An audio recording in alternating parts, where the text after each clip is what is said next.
Suprabhatam. Rangoon से 7 मील की दूरी पर आईएनए का ट्रेनिंग कैंप था। वहां जाकर नेताजी से मिलकर मैंने उन्हें आईएनए के सिपाही की रिश्वत देने की बात कह दी। नेताजी ने मुझे आईएनए में प्रवेश दिया और देश के लिए कुछ करने का मेरा जज्बा और भी बुलंद हो गया। मेरा रिगरस मिलिट्री ट्रेनिंग प्रारंभ हुआ। यह कालखंड कष्टप्रद तो बहुत था, लेकिन मेरे जीवन का सबसे स्वर्णिम अध्याय था। नारी शक्ति को युद्ध प्रशिक्षण देने वाले नेताजी सुभाष चंद्र बोस विश्व के सर्वप्रथम नेता थे। युद्ध के दौरान प्रत्यक्ष युद्ध क्षेत्र में भाग लेने की हमारे झांसी रानी रेजिमेंट की बहुत उत्कंठा थी। नेताजी को हमारा साहस साबित करने के लिए हमने खून से स्वाक्षरी कर उन्हें अर्जी दे दी। एक दिन मुझे और दुर्गा को बुलाकर नेताजी ने कहा, सरस्वती और दुर्गा, तुम दोनों लड़के जैसे आज बाल कटवाओगे। मैं तुम्हें खुफिया मिशन का काम आज से सौंप रहा हूँ। ब्रिटिश आर्मी कैंप यहाँ से 700 किलोमीटर की दूरी पे है। वहाँ जाकर तुम्हें हेल्पर बॉयज बनकर काम करना है और सारी जानकारी मुझ तक पहुँचानी है।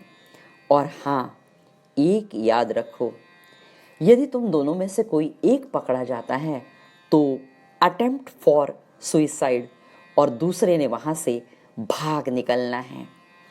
नेताजी, आप चिंता ना करिए, हम आपको शिकायत का मौका बिल्कुल नहीं देंगे।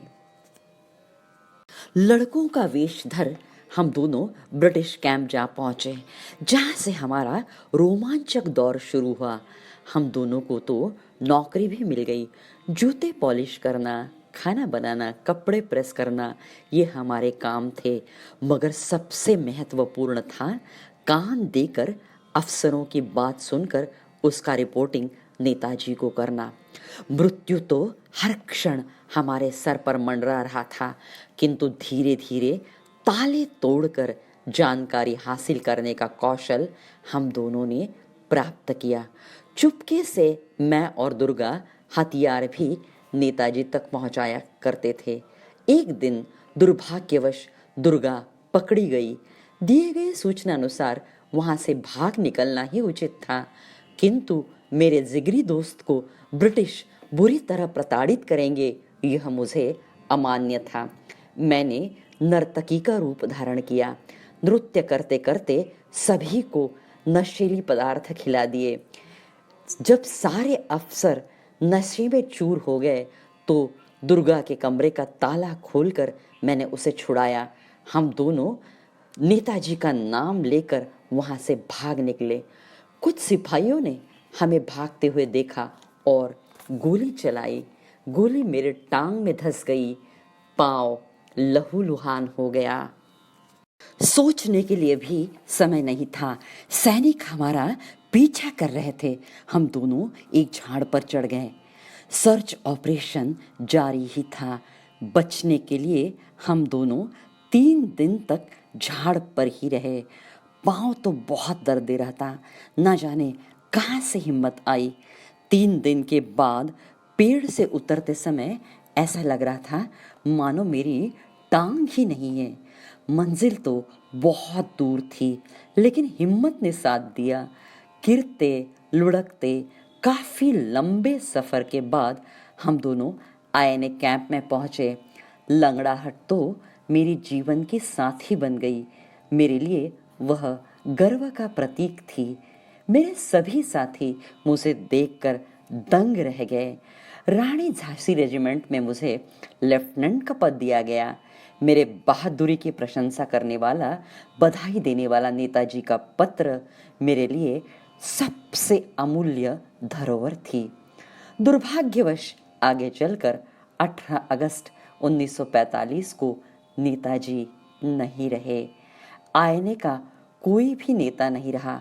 सारी फौज तितर बितर हो गई। सोने की खान समेत सारी संपत्ति दान देकर स्वतंत्र भारत में रहने के स्वप्न संजोए हमारा संपूर्ण परिवार रंगून से चेन्नई आकर बसा। भारत तो स्वतंत्र हुआ, मगर यहाँ तो सिर्फ अपनी अपनी झोली ही भरने की सबको पड़ी थी। रोटी, कपड़ा, मकान के लिए भी हमारे परिवार को बहुत संघर्ष करना पड़ा। फिर भी जुनून था समाज के लिए कुछ करने का। लंगड़ाते पैरों से दर्जी के पास जाकर बचे हुए टुकड़ों को लाकर मैं उसके वस्त्र सिलकर अनाथाश्रम में दे आती। काफी समय बीत चुका। सन 2002 में जाकर कहीं एक पत्रकार ने मेरे अस्तित्व की दखल ली। बाद में मुख्यमंत्री श्री जयललिता जी ने मुझे 5 लाख रुपए की धनराशि देकर सम्मानित किया। एक कमरे का मकान भी रहने के लिए दिया। प्राप्त धनराशि मैंने नेताजी सुभाष चंद्र बोस के जन्म स्थान कटक के नेशनल म्यूजियम को दान कर दी। कुछ हिस्सा सुनामी ग्रस्तों को भी दिया। मेरे छोटे से एक कमरे के मकान में नेताजी के अनेक तस्वीरों के अलावा मेरे पास कुछ भी नहीं था। मुझे उसका दुख नहीं था। दरअसल दुख तो इस बात का था कि विश्ववंद्य महानायक हमारे नेताजी के अतुलनीय कर्तृत्व की स्वतंत्र भारत ने कभी कदर नहीं की। जासूस के तौर पर अहम भूमिका निभाने वाली, गुलामी के जंजीरों से भारत को मुक्त करने वाली सरस्वती राजमणि अपने ही देश में गुमनाम अनजान बनकर रह गई।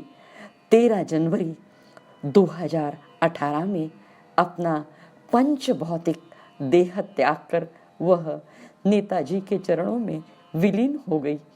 शक्ति जागरण के इस पर्व में भारत की इस रणचंडी को मेरा कोटि कोटि प्रणाम।